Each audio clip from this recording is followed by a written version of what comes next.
जय भोलेनाथ। सावन मास को भगवान शिव और माता पार्वती की पूजा करने के लिए सबसे अच्छा भक्ति भाव से भरा माह माना जाता है।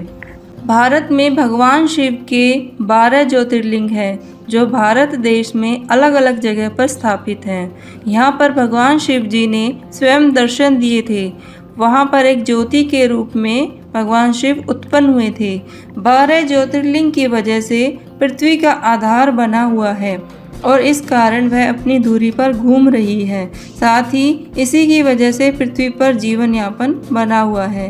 तो आज हम सोमनाथ ज्योतिर्लिंग के बारे में जानेंगे कि सोमनाथ ज्योतिर्लिंग किस तरह से उत्पन्न हुआ और इसके उत्पन्न होने के पीछे क्या रहस्यमयी कथा है। यह बात उस समय की है जब भारत स्वतंत्र हो चुका था। जब भारत का संविधान बनने जा रहा था तो देश के सामने विभाजन, मशीनीकरण, भुखमरी जैसे अनेक कई मुद्दे थे।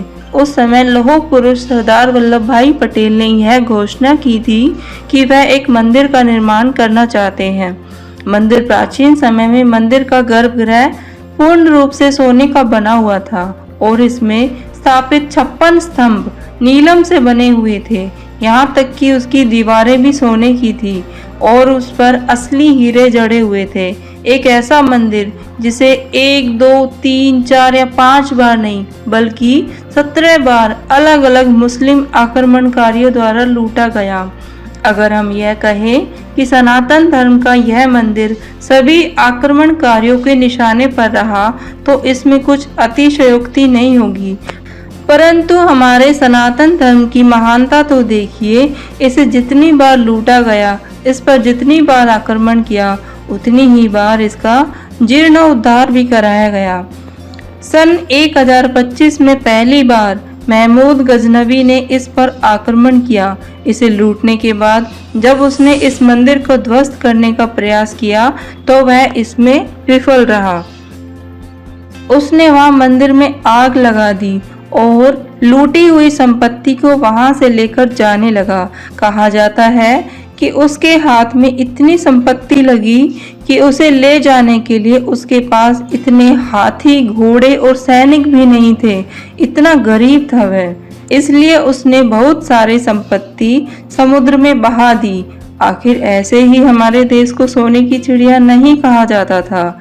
जितना रोचक इस मंदिर का इतिहास है, उतनी ही मनोहर इस मंदिर की स्थापना भी।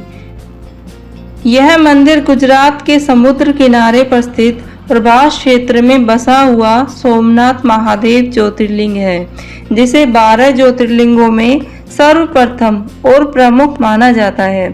सबसे पहले हम चलते हैं श्रीमद् भागवतम के 6ठे स्कंद, जहाँ प्रजाताओं और दक्ष प्रजापति की सुंदर कथा आती है।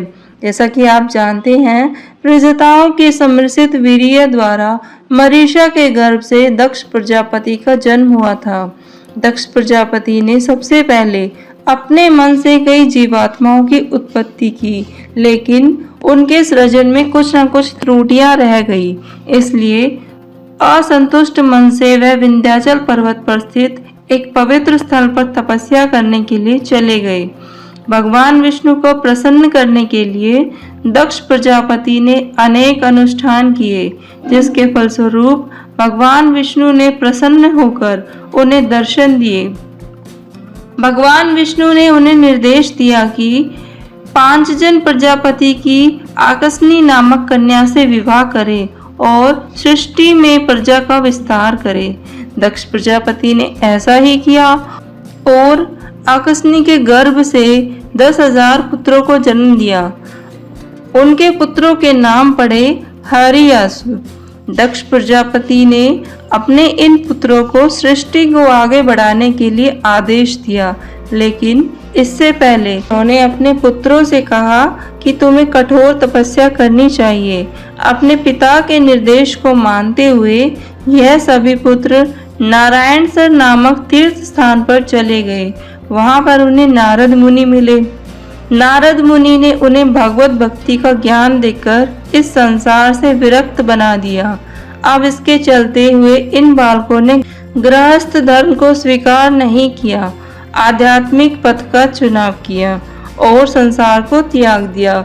जब यह समाचार दक्ष प्रजापति को मिला तो वह बहुत शोक में डूब गए, लेकिन ब्रह्मा ने उन्हें शांत किया। तत्पश्चात उन्होंने अपनी पत्नी से 1000 पुत्रों को और जन्म दिया। उनका नाम हुआ सावलास्व।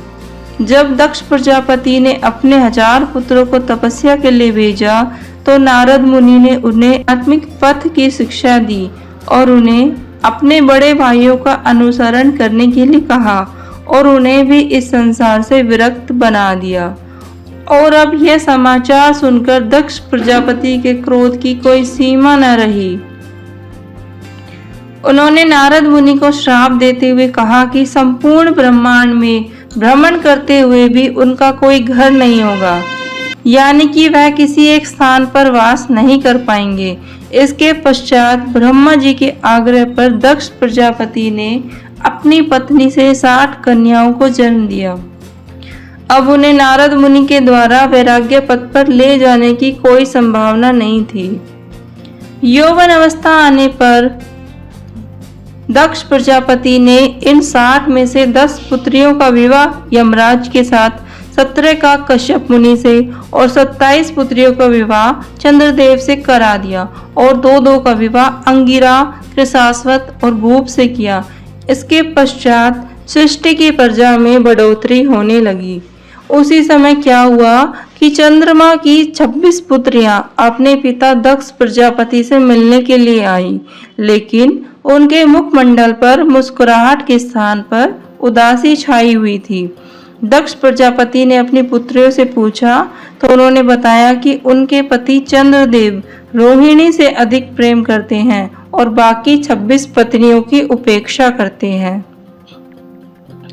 यह सब जानकर पहले दक्ष प्रजापति ने चंद्रदेव को प्रेम से समझाने का प्रयत्न किया, लेकिन जब चंद्रदेव नहीं माने तो दक्ष प्रजापति ने उन्हें श्राप देते हुए कहा कि हे सोमदेव, तुमने मेरी पुत्रियों को अप्रसन्न करके अपने विनाश को आमंत्रित किया है। मैं तुम्हें श्राप देता हूँ कि तुम्हारी इस देह का क्षय हो जाएगा, जिसके ऊपर तुम्हें इतना अभिमान है, और तुम मृत्यु को प्राप्त करोगे। फिर क्या था, चंद्रदेव को मिले इस श्राप के कारण सृष्टि में हाहाकार मच गया। चंद्रदेव इंद्र के पास जाकर अपने जीवन की दुहाई मांगने लगे। देवराज इंद्र उन्हें ब्रह्मा जी के पास ले गए। उन्होंने सारी स्थिति का विश्लेषण करने के बाद कहा कि हे सोम, तुमने निश्चय ही बड़ी भूल की है। इसके फलस्वरूप तुम्हें यह भयंकर श्राप मिला है। इस भौतिक सृष्टि में केवल महादेव ही ऐसे हैं जो तुमको इस श्राप से मुक्त कर सकते हैं। तुम्हें जरूर महादेव का आश्रय लेना चाहिए। तुम तुरंत प्रभास क्षेत्र के लिए प्रस्थान करो और वहाँ समुद्र के तट पर एक शिवलिंग स्थापित करके उसकी पूजा अर्चना करो। यदि महादेव तुमसे प्रसन्न हो गए तो तुम्हारा यह संकट टल सकता है। ब्रह्मा जी की बात सुनकर सभी देवता प्रभास क्षेत्र की ओर निकल पड़े और वहां पहुंचकर उन्होंने पार्थिव शिवलिंग की स्थापना की और चंद्रदेव तपस्या में लीन हो गए। चंद्रदेव ने उस स्थान पर महामृत्युंजय मंत्र की 10 करोड़ बार जाप किया।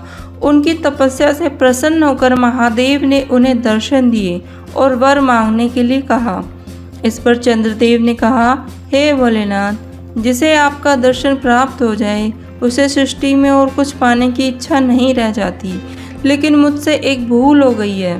मैं दक्ष प्रजापति और उनकी कन्याओं के साथ मैंने बहुत बड़ा अपराध किया है, जिसके परिणाम स्वरूप मेरे ससुर दक्ष प्रजापति ने मुझे निरंतर क्षय रोग होकर मृत्यु को प्राप्त होने का श्राप दिया है। मैं अपनी भूल पूर्णतया स्वीकार करता हूँ, लेकिन महादेव मुझे इस क्षय रोग से अभय प्रदान करते हुए इस अभिशाप से मुक्त करें। मैं ऐसी भूल पुनः कभी नहीं करूँगा। चंद्रदेव की विनती सुनकर महादेव ने कहा, हे सोम, दक्ष के अभिशाप को पूर्णतया निरस्त करना संभव नहीं है, लेकिन हाँ, इसमें कुछ बदलाव अवश्य हो सकता है। शिवजी की यह बात सुनकर चंद्रदेव निराश हो गए। उन्हें ऐसे देखकर भगवान शिव मुस्कुराए और उन्होंने आकाश में लगे हुए चांद को तोड़कर अपनी जटा में धारण कर लिया और अब चंद्र शिवजी के मस्तक पर शोभायमान हो रहे थे। उनका तेज और दिव्य कांति पुनः लौट आई थी। उसी दिन से शिवजी चंद्रशेखर के नाम से भी जाने गए, अर्थात जिन्होंने अपने मस्तक पर चंद्र का मुकुट धारण किया हुआ है। चंद्रदेव को आश्वस्त करते हुए भगवान शिव ने कहा, हे चंद्रदेव, मैं तुम्हें आशीर्वाद देता हूँ कि कृष्ण पक्ष में प्रतिदिन तुम्हारा क्षय होगा, लेकिन शुक्ल पक्ष में तुम्हारी देह प्रतिदिन पुनः अस्तित्व में आ जाएगी और तुम पूर्व के समान ही सुंदर और तेज में लगोगे, क्योंकि तुमने महामृत्युंजय मंत्र का जाप किया है, इसलिए तुम्हारी मृत्यु नहीं होगी। यदि तुम्हारी कोई और इच्छा है तो मैं उसे भी पूर्ण कर सकता हूँ। भगवान शिव से उन्होंने उनका आभार प्रकट करते हुए विनती की, हे महादेव, जिस तरह से आपने मेरा क्षय रोग का निवारण किया है, इस प्रकार आप यहाँ रहकर सृष्टि के अन्य जीवों का भी उद्धार करें, यही मेरी अंतिम इच्छा है।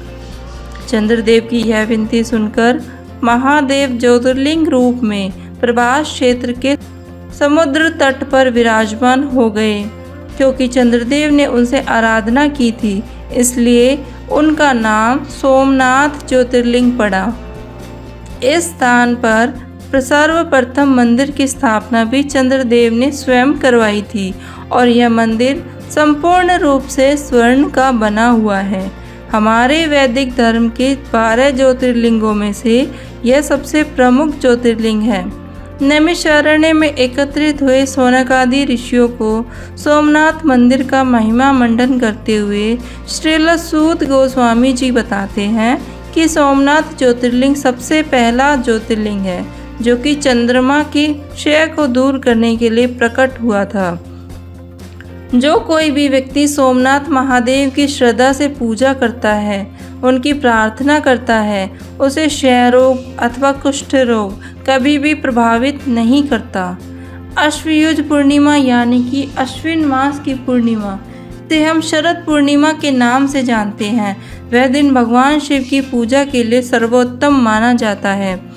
इस दिन चंद्रदेव भगवान शिव की पूजा के लिए पृथ्वी के सबसे नज़दीक आते हैं और यही वह दिन है जब चंद्र अपनी पूर्ण ऐश्वर्य और कला को प्रकट करता है। महाभारत के आदि पर्व में बताया गया है कि श्री कृष्ण की सहायता से अर्जुन और सुभद्रा इसी स्थान पर मिले थे और यहीं पर उनका विवाह हुआ था। तो यह थी सावन मास में सर्वप्रथम ज्योतिर्लिंग सोमनाथ महादेव की कथा। हर हर महादेव।